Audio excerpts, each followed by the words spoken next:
샬롬. 사랑하는 형제 자매 여러분, 그동안 평안하셨습니까? 김영수 목사입니다. 오늘은 하나님이 주시는 복에 관하여 메시지를 전하려고 합니다. 먼저 희망구 하겠습니다. 희망을 가지세요. 나는 잘 될 것입니다. 미국 속담에 이발소에 가면 하루가 행복하고, 아내를 맞이하면 일주일이 행복하고, 새로운 말을 사면 한 달이 행복하고, 새 집을 지으면 1년이 행복하다라는 말이 있다고 합니다. 사람들은 복을 외적인 조건에서 찾으려고 합니다. 보다 높은 명예, 보다 많은 재물, 보다 넓은 집, 보다 좋은 자동차, 보다 좋은 옷, 높은 자리 등을 복으로 알고 수단 방법을 가리지 않고 그러한 것들을 갖고자 합니다. 과연 진정한 복이 그런 것일까요? 복이 무엇인가요? 국어사전에는 삶에서 누리는 기쁨과 즐거움이라고 정의하고 있습니다. 성경에서 말하는 축복이란 사람들에게 번영, 행복을 가져다주는 하나님의 호의, 은혜를 말하고 있습니다. 성경에는 여러 가지 복이 기록되어 있습니다만 이 시간에는 그 중에서 몇 가지만 알아보겠습니다. 첫째, 예수님을 메시아로 고백하는 것이 복입니다. 마태복음 16장 16절에서 17절에 보면 베드로가 예수님을 그리스도시요 살아계신 하나님의 아들이라고 믿음의 고백을 하자 예수님께서 바요나 시몬아, 내가 복이 있도다. 이를 내게 알게 하니는 혈육이 아니요 하늘에 계신 내 아버지시니라 하셨습니다. 우리가 예수님을 메시아로 알고 믿을 때에 우리의 모든 죄와 허물을 용서받고 죄인이 의인이라 칭함받고 하나님을 아버지라 모시게 되고 이 세상에 사는 동안 하나님의 특별하신 보호와 인도 가운데 살다가 이 세상 마치는 날에는 영원한 하나님 나라에서 복락을 누리며 살 수 있기 때문에 예수님을 그리스도로 믿는 것은 복 중의 복이라 할 수 있습니다. 둘째로 하나님 말씀을 읽고 듣고 지키는 것이 복입니다. 요한계시록 1장 3절 말씀을 읽어보겠습니다. 이 예언의 말씀을 읽는 자와 듣는 자와 그 가운데 기록한 것을 지키는 자는 복이 있나니 때가 가까움이라. 왜 하나님 말씀을 읽는 자가 복이 있습니까?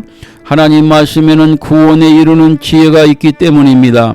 디모데후서 3장 15절 말씀입니다. 또 어려서부터 성경을 알았나니 성경은 능히 너로 하여금 그리스도 예수 안에 있는 믿음으로 말미암아 구원에 이르는 지혜가 있게 하느니라. 성경은 사람에게 구원의 길을 알려주기에 읽는 자가 복이 있습니다. 성경을 읽을 때 왜 복이 됩니까? 믿음이 생기기 때문입니다. 로마서 10장 17절 말씀 읽어봅니다. 그러므로 믿음은 들음에서 나며 들음은 그리스도의 말씀으로 말미암았느니라. 믿음은 항상 고정되어 있는 것이 아니라 흔들리기도 하고 내려앉기도 하고 성장하기도 합니다. 따라서 나의 믿음이 죽으면 죽으리라라는 일사각오의 신앙을 갖기 위해서는 매일 하나님 말씀을 읽어야 합니다. 하나님 말씀은 지켜야 복이 있습니다. 하나님 말씀을 지킨다는 것은 행함, 즉 순종을 뜻합니다. 누가복음 11장 28절에 보면 예수님께서 말씀하시기를 오히려 하나님의 말씀을 듣고 지키는 자가 복이 있느니라 하셨습니다. 예수님의 동생 야고보 사도는 야고보서 2장 17절에서 행함이 없는 믿음은 죽은 것이라고 하였습니다. 예수님도 바리새인들을 책망하신 이유는 말만 앞세우고 행실이 따르지 않았기 때문입니다. 마태복음 23장 3절 말씀 읽어봅니다. 그러므로 무엇이든지 그들이 말하는 바는 행하고 지키되 그들이 하는 행위는 본받지 말라. 그들은 말만 하고 행하지 아니하며. 하나님 말씀을 읽는 것도 듣는 것도 중요하나 제일 중요한 것은 말씀대로 실천하여 사는 삶입니다. 마태복음 7장 21절 읽어봅니다. 나더러 주여 주여 하는 자마다 다 천국에 들어갈 것이 아니요 다만 하늘에 계신 내 아버지 뜻대로 행하는 자라야 들어가리라. 셋째, 평안이 복입니다. 민수기 6장 26절에 제사장들이 이스라엘 백성들을 축복하되 평강 주시기를 원하노라 하고 축복해 주라고 명령하셨습니다. 그리하면 하나님께서 복을 주신다고 약속하셨습니다. 저는 45년 목회하면서 평안이 얼마나 귀하고 복인가를 잘 깨달았습니다. 우리 자신의 영육이 평안하고, 가정이 평안하고, 나라가 평안하고, 교회가 평안하고, 직장이 평안하고, 더 나아가 세계가 평안해야 합니다. 돈이 많고 권력이 많아도 마음에 평안이 없으면 그 인생이 결코 행복하지 못할 것입니다. 이 세상에는 참된 평안은 없고 진정한 참 평안은 예수님 안에서만 가능합니다. 요한복음 14장 27절을 읽어보겠습니다. 평안을 너에게 끼치노니 곧 나의 평안을 너에게 주노라. 내가 너에게 주는 것은 세상이 주는 것과 같지 아니하니라. 너희는 마음에 근심하지도 말고 두려워하지도 말라. 넷째, 주는 것이 복입니다. 받는 것이 복이지 어떻게 주는 것이 복이냐고 생각할 수 있습니다. 세상적인 원리는 더 많이 받고 더 많이 가진 자가 복이라고 할 수 있으나 하나님 나라 원리는 그와 반대입니다. 사도행전 20장 35절 말씀 읽어보겠습니다.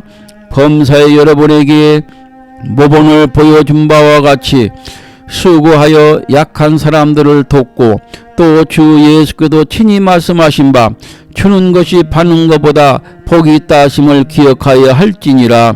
우리가 가난한 자들에게 주는 것은 하나님께 투자하는 것과 같습니다. 잠언 19장 17절 말씀 읽어봅니다. 가난한 자를 불쌍히 여기는 것은 여호와께 꾸어드리는 것이니 그의 선행을 그에게 갚아주시리라. 사람에게서 받는 것은 한계가 있으나 하나님으로부터 받는 상급은 어떤 기준으로도 측량할 수 없는 풍성한 축복을 주십니다. 누가복음 6장 38절입니다. 주라 그리하면 너에게 줄 것이니 곧 후이되어 누르고 흔들어 넘치도록 하여 너에게 안겨 주리라. 다섯째, 육이 잘되는 풍성한 복입니다. 아브라함의 예를 들어보겠습니다. 아브라함은 이름이 창대하게 되는 복을 받았습니다. 자손의 복을 받았습니다. 많은 땅을 받았습니다. 큰 재산의 복을 받았습니다. 창세기 24장 35절 말씀 읽어보겠습니다. 여호와께서 나의 주인에게 크게 복을 주시어 창성하게 하시되 소와 양과 은금과 총들과 낙타와 나귀를 그에게 주셨고 장수의 복을 주셨습니다. 창세기 15장 15절 읽어봅니다. 너는 장수하다가 평안히 조상에게로 돌아가 장사될 것이요. 사랑하는 형제자매 여러분도 아브라함처럼 육적인 축복도 많이 받기를 존귀하신 예수님의 이름으로 축원합니다. 마지막으로 복의 근원이신 하나님에 대하여 메시지 전하고 마치려 합니다. 천지간에 복을 주시는 분은 하나님밖에 없습니다. 이 세상에 그 누구도 전능하신 하나님처럼 인간의 영육간의 복을 직접 주는 신도 사람도 없습니다. 하나님은 복의 근원이십니다. 하나님 자신이 복이십니다. 사람들은 복을 주시는 하나님보다 복 자체에 더 집중하는 경우가 많습니다. 나에게 복을 주시는 그분은 오직 하나님 한 분뿐임을 알고 하나님을 항상 내 중심에 모시고 하나님 말씀대로 순종하며 살아야 할 것입니다. 시편 16편 2절 말씀 읽고 메시지 마칩니다. 내가 여호와께 아뢰되 주는 나의 주님이시오니 주밖에는 나의 복이 없다 하였나이다. 아멘. 기도하겠습니다. 복의 창조주이신 하나님 아버지, 아브라함과 이삭과 야곱과 요셉에게 축복해 주신 하나님, 오늘 저희들에게도 복 주시옵소서. 먼저 영혼이 잘되게 하시고 범사가 잘되고 건강하고 재물의 복도 주시옵소서. 우리가 이 세상에 사는 동안 남에게 꾸이지 아니하고 꾸어주며 베풀며 사는 귀한 사람들이 되게 하여 주시옵소서. 예수님의 존귀하신 이름으로 기도드렸습니다. 아멘.